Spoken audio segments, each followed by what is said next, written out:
Shalom, selamat pagi Bapak Ibu Saudara yang dikasihi Tuhan. Kita bertemu kembali dalam acara Renungan Pagi Spiritual Life. Pagi hari ini kita akan kembali melanjutkan pembacaan Alkitab kita, yang hari ini terambil dari Ibrani pasal 4 ayat 1-13. Judul perikop itu adalah Hari Perhentian yang Disediakan Allah.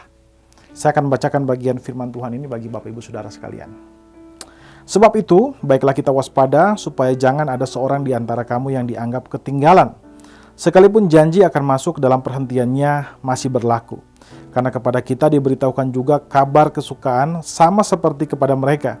Tetapi firman pemberitaan itu tidak berguna bagi mereka, karena tidak bertumbuh bersama-sama oleh iman dengan mereka yang mendengarkannya. Sebab kita yang beriman akan masuk ke tempat perhentian seperti yang ia katakan, sehingga aku bersumpah dalam murkaku, mereka tidak akan masuk ke tempat perhentianku, sekalipun pekerjaannya sudah selesai sejak dunia dijadikan. Sebab tentang hari ketujuh pernah dikatakan di dalam suatu nats, dan Allah berhenti pada hari ketujuh dari segala pekerjaannya. Dan dalam nats itu kita baca mereka takkan masuk ke tempat perhentianku. Jadi sudah jelas bahwa ada sejumlah orang akan masuk ke tempat perhentianku, sedangkan mereka yang kepadanya lebih dahulu diberitakan kabar kesukaan itu tidak masuk ke dalam ketidaktaatan karena ketidaktaatan mereka. Sebab itu ia menetapkan pada suatu hari, yaitu hari ini, ketika ia setelah sekian lama berfirman dengan perantaraan Daud seperti dikatakan di atas, pada hari ini jika kamu mendengarkan suaranya, janganlah keraskan hatimu. Sebab andai kata Yosua telah membawa mereka masuk ke tempat perhentian, pasti Allah tidak akan berkata-kata kemudian tentang suatu hari lain. Jadi masih tersedia suatu hari perhentian, yaitu hari ketujuh bagi umat Allah. Sebab barang siapa telah masuk ke tempat perhentiannya, ia sendiri telah berhenti dari segala pekerjaannya, sama seperti Allah berhenti dari pekerjaannya. Karena itu baiklah kita berusaha untuk masuk ke dalam perhentian itu, supaya jangan seorang pun jatuh karena mengikuti contoh ketidaktaatan itu juga. Sebab firman Allah hidup dan kuat dan lebih tajam daripada pedang bermata dua manapun, yang menusuk amat dalam sampai memisahkan jiwa dan roh, sendi-sendi dan sumsum. Ia sanggup membedakan pertimbangan dan pikiran hati, dan tidak ada satu makhluk pun yang tersembunyi di hadapannya. Sebab segala sesuatu telanjang dan terbuka di mata Dia, yang kepadanya kita harus memberikan pertanggungan jawab. Saudara yang dikasihi Tuhan, seperti yang sudah kita bahas sebelumnya, bahwa surat Ibrani adalah surat yang dituliskan untuk orang Yahudi yang baru menjadi Kristen. Di dalam pasal keempat, penulis kemudian menggunakan kisah Musa dan kisah penciptaan untuk menggambarkan tentang hari perhentian. Nah, saudara, dalam kisah Musa dikatakan di sana bahwa orang-orang Israel, mereka melewati padang gurun, mereka diselamatkan dari Mesir, lalu mereka melewati padang gurun. Tapi meskipun mereka telah keluar dari Mesir, tapi mereka semua tidak sampai kepada tanah Kanaan. Kenapa? Karena ada begitu banyak mereka pun yang kemudian mati di tengah-tengah padang gurun. Penulis Ibrani ini juga kemudian menggunakan kisah penciptaan, yaitu hari ketujuh, yaitu hari perhentian, sebagai hari di mana orang Israel akan masuk di sana. Di situ digambarkan bahwa pada saat itulah masa-masa padang gurun itu telah berakhir. Nah, hari perhentian itu menggambarkan keselamatan. Digambarkan di situ bahwa banyak orang yang memang mereka diselamatkan, tapi karena ketidakpatuhan mereka, kemudian mereka gagal untuk mencapai tanah Kanaan.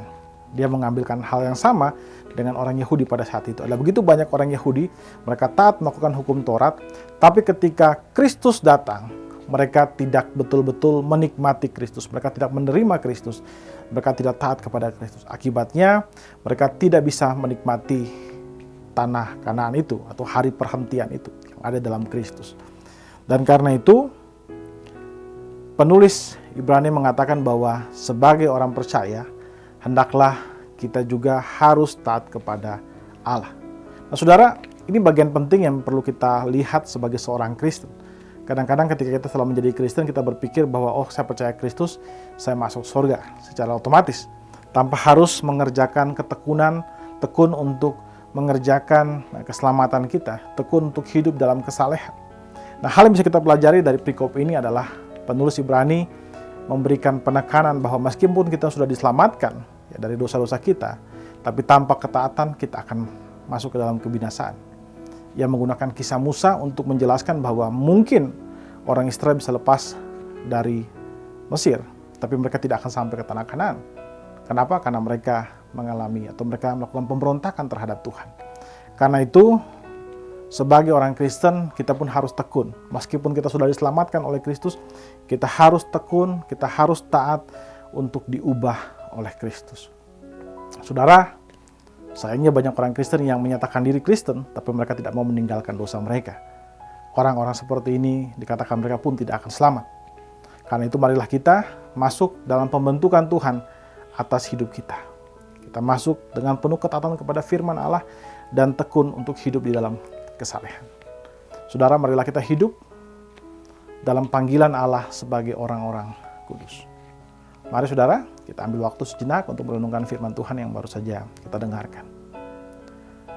Saudara, sejauh mana saudara sudah berusaha untuk hidup di dalam kekudusan? Marilah kita mengambil waktu sejenak untuk mendoakan hal tersebut. Berdoalah meminta anugerah Tuhan melalui Roh Kudus untuk memberikan kerinduan kepada saudara agar semakin mampu untuk hidup di dalam kekudusan.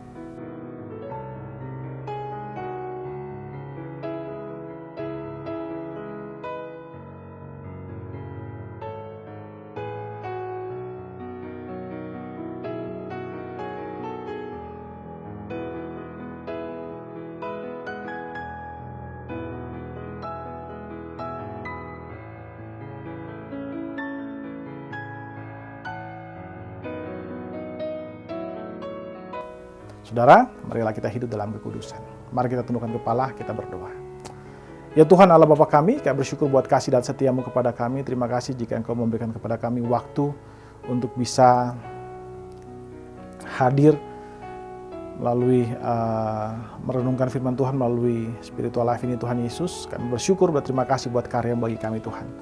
Bapa, sekarang kami menyerahkan kehidupan kami ke dalam tangan-Mu Tuhan. Terima kasih juga buat firman yang sudah menegur kami, mengajar kami untuk bisa hidup di dalam kekudusan. Ajar kami dengan tulus mengikuti akan Engkau, hidup dalam ketaatan kepada firman-Mu Tuhan, dan hidup dalam persekutuan kasih dengan Engkau melalui Roh Kudus Bapa. Terima kasih Bapa, terima kasih Tuhan Yesus. Kami serahkan kehidupan kami ke dalam tangan-Mu Tuhan. Aktivitas kami hari ini dari pagi, siang, sampai malam nanti, biarlah kami kerjakan hanya untuk kemuliaan nama-Mu saja. Dalam nama Tuhan Yesus, kami berdoa kepada Bapa Surgawi. Haleluya. Amin. Amin. Bapak Ibu Saudara dikasih Tuhan, selamat pagi, selamat beraktivitas, dan Tuhan Yesus memberkati Bapak Ibu Saudara sekalian.